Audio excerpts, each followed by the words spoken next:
This is Agent Gamma calling home base. Come in, home base. We read you, Gamma. Are you and Agent Juliet in position? Affirmative. We are ready to bring in the payload. We'll have Agent Juliet contact you upon arrival. That is a copy. I still don't understand why you are the one with the cool call sign. What do you mean? Juliet? That's a girl's name. And if you haven't noticed, I am not a girl. No, but your name is Joel, which starts with a J. And the code name for the letter J is Juliet. I still don't like it. Well, just don't think about it. We've got something more important to do. More important than my name? Yeah, you know, the mission. Oh, right. So when are we going in? I'm saying 1, 2, 3 guards. We'll need a distraction. I'll take care of that. What do you mean? I've gone ahead and set up a couple of speakers in the bushes over there. As soon as they walk by, I'll start the radio, and while they investigate, we can sneak in. Are you sure it will work? Of course it'll work. If you were a guard, and you heard paws and tails coming from a bush, wouldn't you need to check it out? I meant, are you sure the radio works? Last time, I seem to remember we had some issues, and we couldn't listen to any programs at all. Oh. Well, I guess I better test it. Just keep it down. We don't want to blow our cover. Relax. It's me. Now then, what button was it? Maybe this one?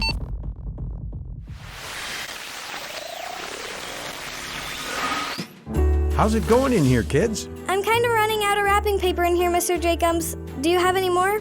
I've got some on this side, Gabby. Here, I'll throw it over. Thanks. The gift wrapping stations are working out then. Yeah, thanks for setting them up.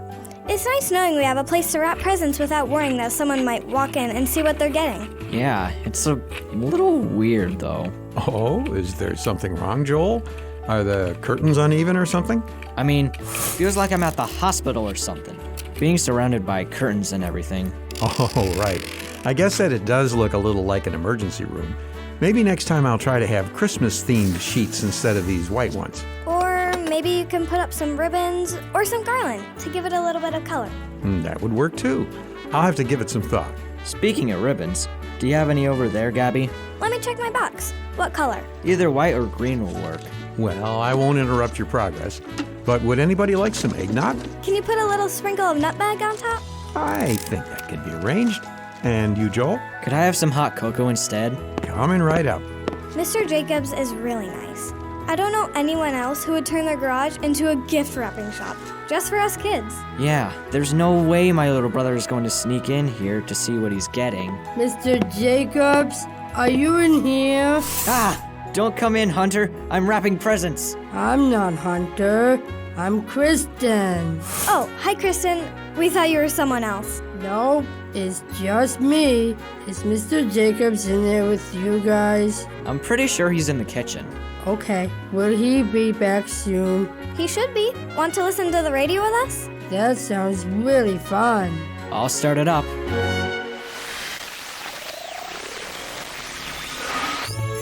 All right, 1 hot cocoa and 1 eggnog. Thanks, Mr. Jacobs. Are there marshmallows? Already in there, Joel. Great. Thanks. Merry Christmas, Mr. Jacobs. And a very Merry Christmas to you too, Kristen. How are you today? Good. I have a present for you. A present for me? That's very nice of you. May I open it now or should I wait for Christmas? You can open it now. All right, let's see here. Ooh, Christmas cookies. Did you make these yourself? No, my mom did. I just put on the sprinkles. They look amazing. Thank you so much, Kristen. You're welcome. I like this one the best. I can tell. It's the one with the most sprinkles. They really are nice. Cookies are always a good present. Most of the time they are. Name one time that you would prefer not to get cookies. Right before going to the dentist? Name another. You're not going to the dentist, are you, Mr. Jacobs? Don't listen to them, Kristen. I am very happy with this present. And that's what makes something a good present. Really? That's what makes a present a good one? How much someone likes it? That's an interesting question, Joel. How do we know if a gift is a good gift? I think a good gift comes from a good friend. I think you're right. What does the Bible say makes a good gift, Mr. Jacobs? I don't think the Bible talks about this kind of thing, Gabby. Actually, there are a few verses about what makes a good gift, Joel. In Luke 11, Jesus explains that a good gift is something that the other person has asked for and needs. Really? It makes sense. If I don't want or need something, that's a pretty lame present. What else does the Bible say about it? I might have a script about that, actually. Would it be okay if we read a script, Kristen? That sounds fun. I'll watch you and clap when you're done. Sounds good. I'll be right back, guys. And we'll listen to the radio while we wait.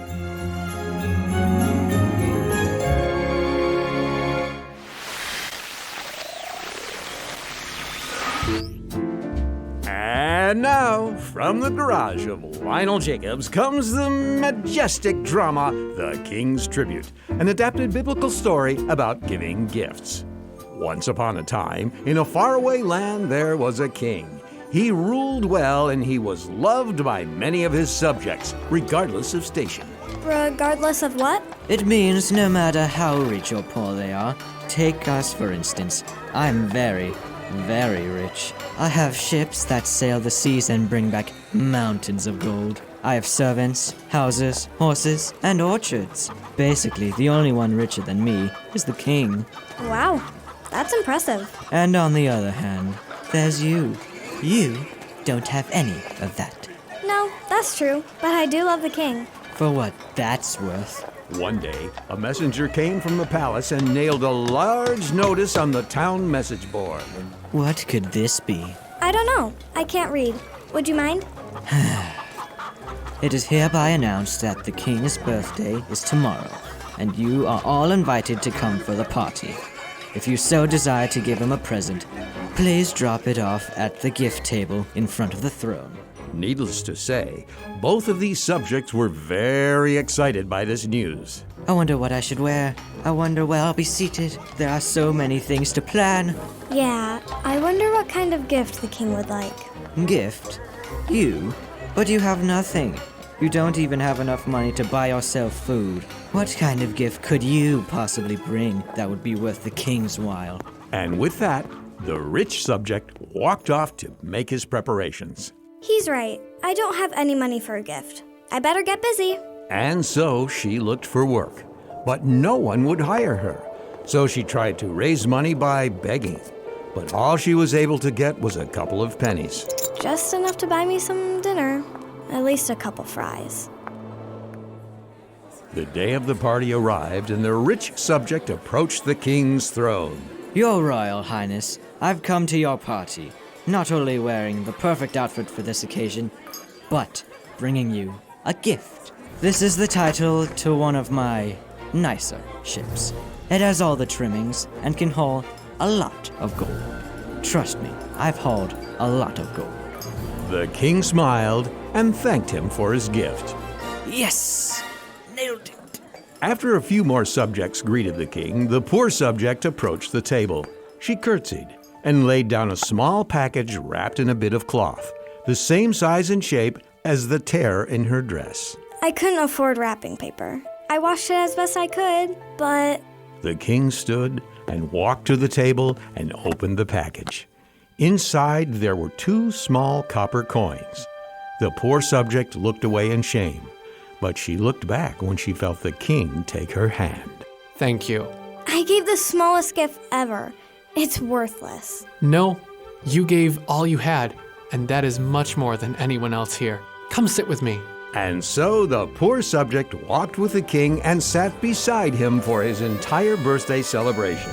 They talked, joked, sang, and even danced together, and everyone had a wonderful time. Maybe he doesn't like boats. The moral is that the greatest gifts aren't the ones that cost the most money, but the ones that require the most love. Jesus gave us the most powerful example when he came to earth and gave up everything to teach us and die for our sins. You might not have millions of dollars, but you do have what God has given you. And when you use those gifts for him, he is very, very happy.